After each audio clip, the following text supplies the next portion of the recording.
Ce jour-là, personne ne s'attendait à ce que tout bascule en une seconde. Le centre commercial était animé, comme chaque samedi après-midi. Entre les vitrines illuminées, les odeurs de café, les familles et les enfants qui couraient dans les allées, c'était une ambiance presque joyeuse. Elisabeth, impeccable dans sa robe bleu clair, marchait calmement, tenant la main de sa fille Mia, 8 ans, toute souriante dans son sweat rose. Mais soudain, le sourire de Mia s'est figé. Elle a tiré doucement sur le bras de sa mère, puis s'est arrêtée net. Son souffle était court, trop court. Ses yeux se sont écarquillés. Son visage a pâli et ses lèvres ont commencé à virer au bleu. « Maman, j'arrive pas. » Et puis, elle est tombée. Le cœur d'Elisabeth s'est figé. Elle s'est jetée à genoux, paniquée, vidant son sac par terre en cherchant désespérément l'inhalateur. Mais il n'y était pas. Rien. Juste ses clés, son rouge à lèvres, son téléphone. Pas ce dont sa fille avait le plus besoin. Autour d'elle, les gens s'étaient arrêtés. Certains regardaient, d'autres filmaient. Personne ne bougeait. Et là, un homme est arrivé en courant. Vêtu d'un uniforme de sécurité, il s'est agenouillé à côté de Mia. Sans poser de questions, il a sorti un inhalateur de sa poche. Il savait exactement quoi faire. « Je m'appelle Daniel. Mia, regarde-moi, respire doucement. Voilà, comme ça. » Elisabeth le regardait, les larmes aux yeux, tenant la main de sa fille pendant que cet inconnu l'aidait à retrouver son souffle. Chaque seconde semblait durer une éternité. Mia a enfin respiré. Faiblement, mais elle respirait. Ce que Daniel ne savait pas, à cet instant, c'est que cette intervention allait tout changer. Pour lui, pour Elisabeth, pour leurs enfants. Parce que derrière l'uniforme de sécurité se cachait une vérité bien plus profonde. Et un passé qu'Elisabeth avait déjà croisé, sans même le savoir. Le parquet ancien de la galerie bordelaise grinçait à peine sous les pas pressés de Claire Dubois, 38 ans, tandis qu'elle entraînait Juliette, sa fille de 7 ans, entre les vitrines brillantes du passage couvert. L'air chaud de juillet semblait suspendu, étouffant même sous les arches centenaires. Il faisait lourd, comme si l'orage hésitait encore. Ce samedi était un luxe. Claire ne l'avait pas prévu. Son assistante avait insisté. « Allez-y, Claire, Juliette mérite un peu de vous. » Elle avait cédé, sans conviction. Elle n'avait rien prévu. Ni doudou, ni goûter, ni inhalateur. Juliette s'arrêta net, posant une main tremblante sur sa poitrine. « Maman !» Claire se tourna d'un coup. Le regard de sa fille, agrandi par la peur, la transperça. Ses petites lèvres devenaient bleues. Le sifflement de sa respiration était familier, mais chaque fois terrifiant. Claire lâcha son sac de cuir, tomba à genoux, fouilla désespérément. Rien, ni trace de ventoline, ni espoir. « À l'aide, quelqu'un !» cria-t-elle, sa voix fêlée rebondissant sous la verrière. Des passants s'écartèrent, confus, jusqu'à ce qu'un homme s'approche en courant. Pas un médecin, un agent de sécurité. Uniforme sobre, talqué à la ceinture. Il se pencha doucement. « Elle a de l'asthme ?» demanda-t-il, déjà en train d'ouvrir une petite trousse de secours accrochée à sa hanche. Claire hocha la tête, muette. L'homme plaça l'embout d'un inhalateur entre les lèvres tremblantes de Juliette. Quelques secondes. Le souffle revint, irrégulier, mais présent. Juliette rouvrit les yeux. « Merci, monsieur », murmura-t-elle faiblement. Il lui sourit, un sourire doux, sincère. « Pas de quoi, ma grande. » Claire se releva lentement, le cœur encore battant dans ses tempes. Elle observa l'homme. Une quarantaine d'années. Cheveux poivre et sel. Des yeux fatigués, mais attentifs. Il ne portait pas de badge. Seulement un nom brodé sur sa chemise, Marc Lemoine. « Je suis Claire Dubois. Merci. Je ne sais pas comment. » Elle fouilla dans son sac. Son réflexe habituel. Offrir, compenser, maîtriser. Il leva la main. « Non, pas besoin. J'ai un fils, moi aussi. Et j'ai déjà oublié l'inhalateur plus d'une fois. » Elle s'arrêta net, le portefeuille suspendu entre deux gestes. « Moi jamais. C'est la première fois, » dit-elle, presque agressive. Puis plus bas, comme une confession. « J'ai eu une réunion ce matin. Et j'ai couru. J'ai juste couru. » Marc hocha doucement la tête. Parfois, courir c'est oublier. Mais ce n'est pas grave. Elle va bien maintenant. Juliette tenait toujours la main de sa mère, mais regardait Marc avec cette curiosité enfantine désarmante. « Tu travailles ici tout le temps ?»« Oui, tout le week-end. »« Tu pourrais devenir docteur ?» dit-elle avec un petit sourire. « Tu sais faire respirer les gens. » Marc ne répondit pas tout de suite. Son regard se perdit un instant à travers la verrière, vers le ciel qui s'assombrissait. « Je l'ai été, une fois, mais j'ai préféré respirer avec mon fils. » Claire le regarda un peu plus longtemps que nécessaire.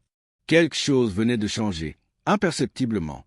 Le silence entre eux n'était plus gênant, juste humain. « Tu sais, t'as été super courageuse tout à l'heure, » dit Marc en souriant à Juliette, accroupie à sa hauteur.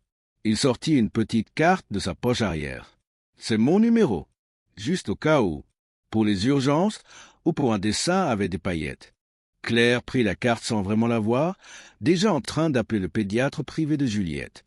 Marc comprit. Il s'effaça doucement, retournant vers son poste près de l'entrée nord, là où les caméras ne filmaient que l'indifférence quotidienne. Elle ne lui avait pas dit merci. 2 semaines plus tard, alors qu'il surveillait le coin snack, Marc entendit une voix fluette. « Monsieur Lemoine !» Juliette courait vers lui, un grand sourire aux lèvres. Claire suivait, plus lente, plus hésitante. Ce jour-là, elle portait un jean simple, un chemisier blanc, et ses lunettes de soleil reposaient sur sa tête comme un diadème discret. « Regardez ce que j'ai fait pour vous, » dit Juliette, tendant une carte cartonnée recouverte de strass et d'un dessin naïf d'un inhalateur avec des ailes. « C'est mon super-héros du souffle, » ajouta-t-elle fièrement. Marc éclata de rire, sincèrement touché. « Maman dit qu'on devait vous remercier, vraiment cette fois. » Claire se racla la gorge. « On allait prendre une glace, là-bas, si ça vous dit ?» Marc regarda sa montre. « Ma pause commence dans 10 minutes. Je vous rejoins là-bas. » Glace la glace fut maladroite au début. Claire gardait sa posture droite, son regard calculé. Mais Juliette parlait sans cesse, posant 1000 questions à Marc. « Tu travailles ici tous les jours? T'as une fille toi aussi? Elle a un inhalateur?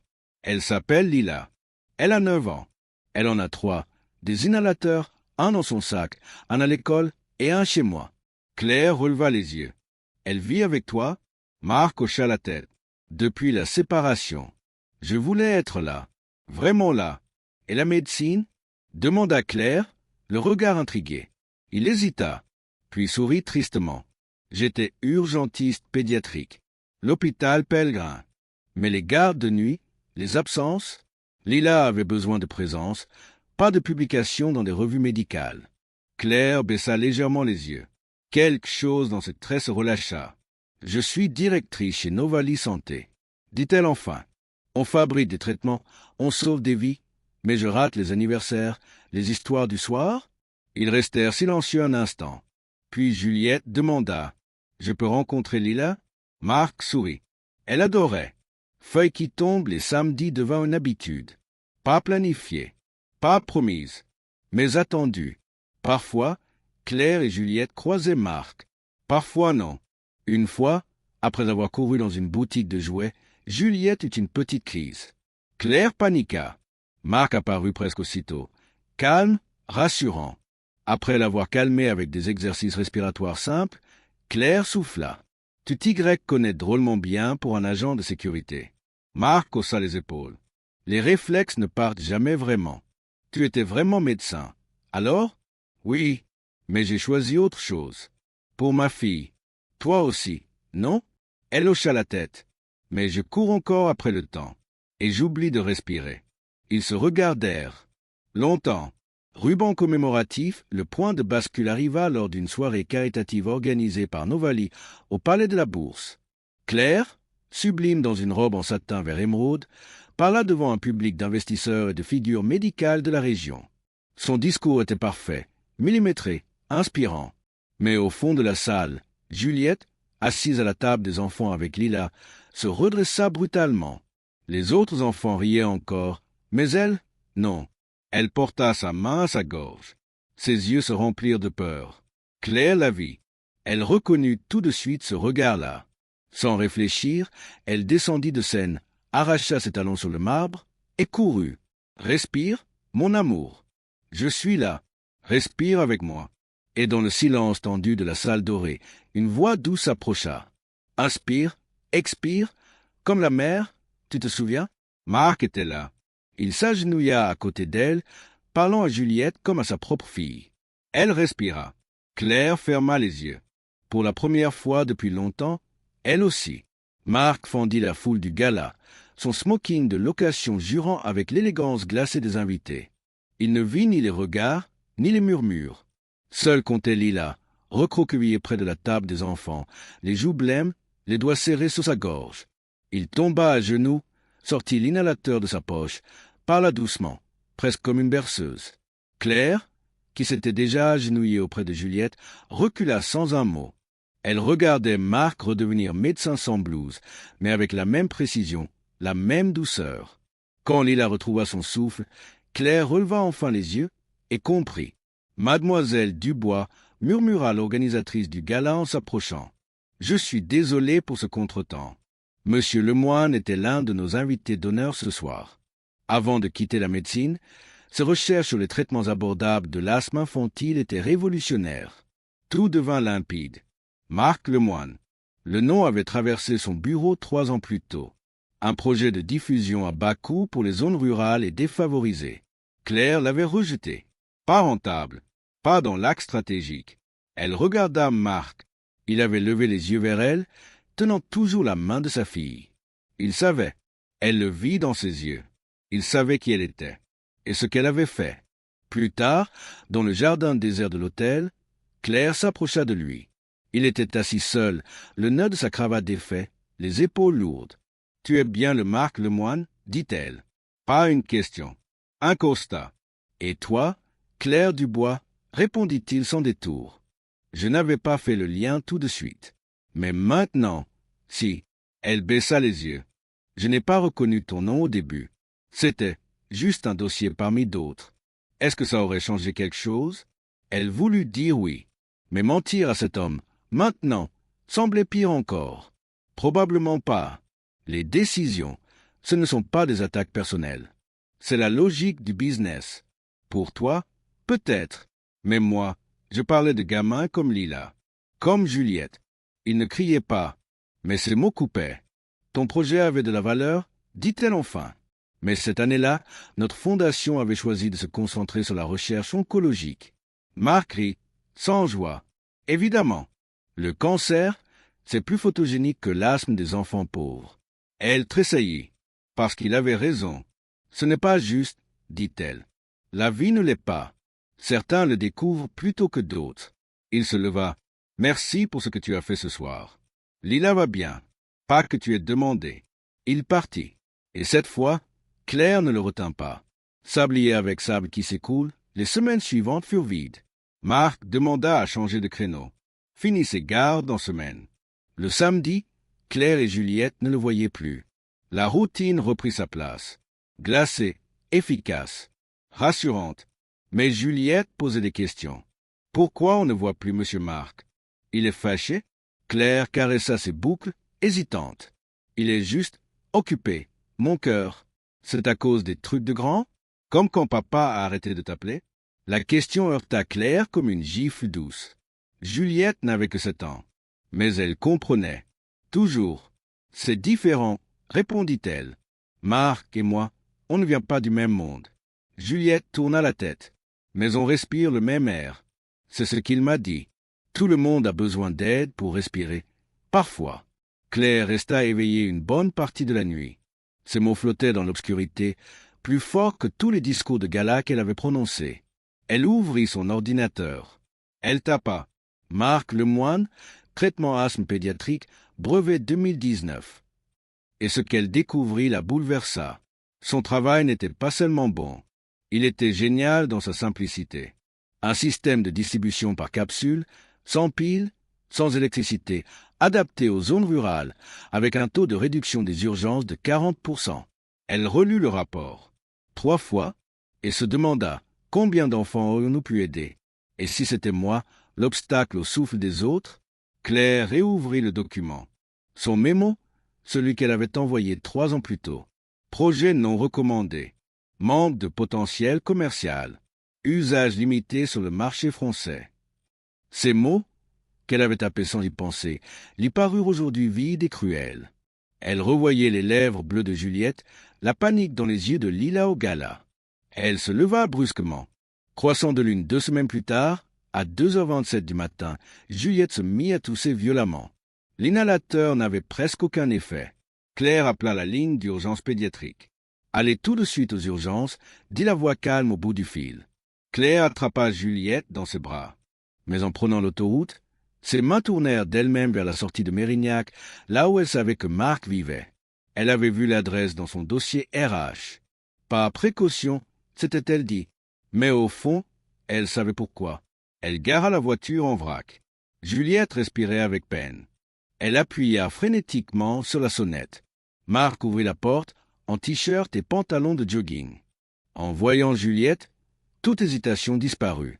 Entre vite, il installa Juliette dans le salon, déjà en train de préparer un nébuliseur. « Depuis combien de temps elle est comme ça ?» demanda-t-il tout en branchant l'appareil. 40 minutes, l'inhalateur ne suffisait pas. Je me suis dit que je suis désolé. Je n'aurais peut-être pas dû venir. Tu as parfaitement bien fait, répondit-il sans lever les yeux. Tu as suivi ton instinct. Quelques minutes plus tard, Juliette s'endormit sur le canapé, son souffle redevenu calme. Claire s'assit, vidée. Le silence de l'appartement était rassurant. Des manuels de médecine trônaient à côté de livres d'enfants, des dessins de Lila au mur, et des diplômes encadrés, presque oubliés, dans un coin. « Merci, » murmura-t-elle. « Je ne sais pas ce que j'aurais fait sinon. Tu l'aurais amené aux urgences. Tu es une bonne mère, Claire. » Ces mots simples eurent un effet inattendu. Elle faillit pleurer. Personne ne lui disait jamais ça. « J'ai repensé à ton projet, » dit-elle après un moment. « Ton système de diffusion pour les enfants en zone rurale. » Marc releva les yeux. Son regard se referma. « C'est de l'histoire ancienne. Ça ne devrait pas l'être. »« Pas assez rentable, » répondit-il, le ton amer. « J'ai fait une erreur ?» dit-elle doucement. « Une erreur facile à faire quand on ne voit pas les visages derrière les chiffres. » Le silence tomba. Marc la regarda longuement. « Pourquoi tu me dis ça maintenant ?» Elle tourna les yeux vers Juliette. « Parce que cette nuit, je n'étais pas une PDG avec des projections à défendre. J'étais juste une mère qui avait peur. » Elle respira profondément. « Et parce que je me demande depuis 3 semaines ce que fait un médecin aussi brillant à surveiller des portiques de magasins. » Marc se leva. Il réfléchit, puis dit enfin, « Le rejet du financement, c'était juste la dernière goutte. Mon ex est partie en même temps. Elle disait que je passais plus de temps à soigner les enfants des autres qu'à être là pour Lila. Elle avait raison. » Il sourit tristement. « Et quand l'asthme de Lila s'est aggravé, je devais choisir. Être un bon médecin ou un père présent. Mais est-ce que Lila a besoin que tu abandonnes tout ce qui fait de toi? Toi ?» Sa voix n'était ni accusatrice, ni condescendante.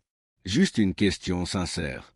Marc resta immobile, comme si cette question, pourtant simple, ne lui avait jamais traversé l'esprit. Un petit bruit interrompit le silence. « Papa, ça va ?» Dans l'encadrement de la porte, Lila se tenait là, les cheveux en bataille, son pyjama couvert d'étoiles et de lune. « Tout va bien, ma puce ?» répondit-il en souriant. « Je te présente Claire et sa fille Juliette. » Claire se leva doucement. « Bonjour Lila. Merci de prêter ton papa ce soir. » Lila sourit, curieuse et polie. Et Marc, dans ce petit moment suspendu, comprit quelque chose qu'il n'avait pas vu venir. Peut-être que les sacrifices n'étaient pas censés durer toute une vie. « Elle a aussi de l'asthme ?» demanda Lila en désignant Juliette, endormie sur le canapé, le nébuliseur encore posé à côté d'elle. Claire acquiesça doucement. « Comme toi ?» Lila s'approcha, les yeux pleins de douceur. « Elle va aller mieux ?»« Grâce à ton papa, oui, » répondit Claire.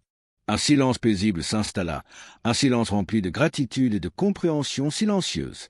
Levé de soleil sur montagne à l'aube, après un court passage aux urgences pour vérification, Claire conduisit Juliette endormie vers la maison. Elle n'avait jamais été aussi claire dans sa tête. Écouteur téléphonique à 8 heures tapantes, elle appela le directeur de la R&D chez Solea Farm. « Je veux qu'on réévalue un projet qu'on a rejeté il y a 3 ans. Système de diffusion pédiatrique pour asthmatiques, conçu par le docteur Marc Laurent, l'agent de sécurité du centre commercial. » Le silence au bout du fil confirma ce qu'elle soupçonnait. Le changement de carrière de Marc était devenu un sujet de commérage dans le milieu. Le chercheur brillant qu'on a laissé filer corrigea-t-elle froidement. Je veux une analyse complète, cette fois-ci basée sur l'impact humain, pas uniquement le roi. Intercalaires, les jours suivants furent une ruse d'activité. Claire replongea dans les publications médicales, interrogea des pédiatres, relut chaque ligne du dossier de Marc. Ce qu'elle découvrit confirma son instinct. Sa méthode aurait pu réduire de 40% les admissions d'urgence pour crise d'asthme dans les quartiers défavorisés. Quand Marc ouvrit l'enveloppe, il trouva une proposition complète. Son projet, retravaillé, enrichi, repositionné dans une initiative à but social. Un post-it manuscrit portait simplement ces mots. Certaines erreurs peuvent être corrigées. Réunion du comité, jeudi à 14 heures.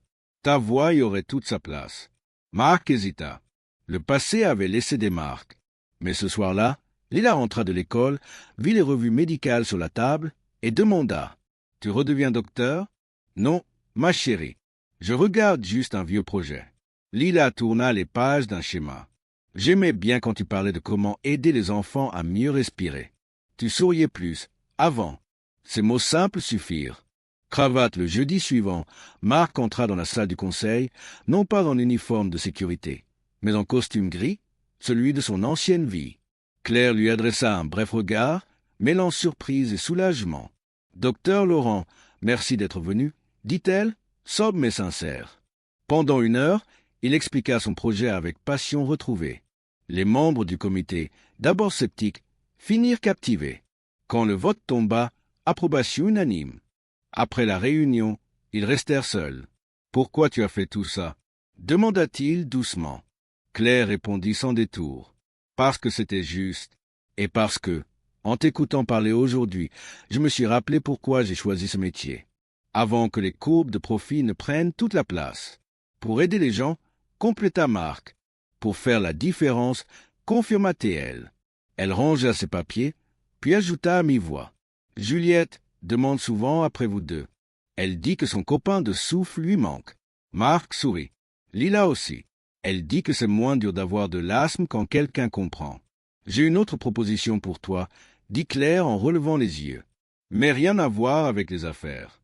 Il haussa un sourcil, intrigué. La semaine prochaine, c'est la journée des métiers à l'école de Juliette.